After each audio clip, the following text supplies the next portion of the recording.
Des fèves en conserve et un bout de pain comme seul repas pour ces enfants en pleine croissance. La bande de Gaza, dans son ensemble, est en proie à la faim. Les bombardements sionistes, depuis bientôt 4 mois, jumelés aux approvisionnements quasi nuls de denrées alimentaires, font de l'enclave palestinienne un véritable enfer sur terre. Cela fait presque 100 jours que je mange cette nourriture en conserve. Les enfants souffrent beaucoup et tombent malades. La situation est vraiment mauvaise pour eux. Ils ont beaucoup de maladies. Nous dépendons tous de la nourriture en conserve qui est vraiment mauvaise. Même les enfants ne peuvent pas la manger. Dans ce service pédiatrique de l'hôpital de Rafah, les médecins voient le nombre d'enfants souffrant de malnutrition croître de jour en jour. Le personnel médical décrit des bébés nés malades, de mères souffrant de malnutrition, de nourrissons perdant du poids, de mères incapables de produire du lait maternel. Ce bébé pesait 7,5 kg. En 1 mois et demi, il a perdu près de 2 kg. Son poids est maintenant de 5,5 kg.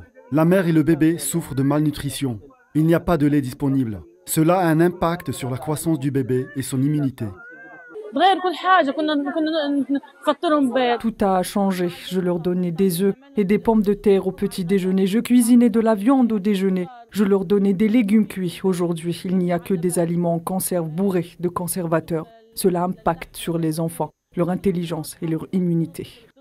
Depuis le début du génocide à Gaza, les pénuries battent leur plein, aux prises avec la faim, la flambée des prix et la rareté des produits de base, notamment la farine blanche. Les Gazaouis ont dû avoir recours à la mouture de grains d'orge et de maïs comme alternative pour le pain. Le problème de la pénurie alimentaire est devenu très difficile. Nous, les adultes, pouvons y faire face. Mais nos enfants ne le peuvent pas. Ils veulent du pain. Comment puis-je obtenir du pain? Quand l'enfant voit que le pain est sec, il le jette.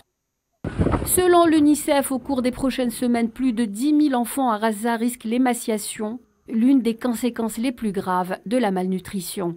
Alors que les agences humanitaires affirment que l'armée sioniste entrave la livraison d'aide en tirant sur les populations, le gouvernement Netanyahou nie en bloc, imputant les problèmes à la capacité de distribution de l'ONU.